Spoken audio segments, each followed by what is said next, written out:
Вот это не просто коробки.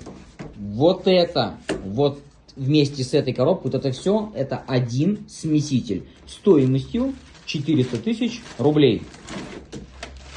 Это вот один, чтобы еще раз повторить вам, один, не два, не три, не 10, один. 400 тысяч рублей. Сколько такая вещь должна стоить в установке, в монтаже? Напишите, пожалуйста, в комментариях. Вот, смотри, Саш. Обратите внимание сразу на работу у нас. И жду вашего комментария.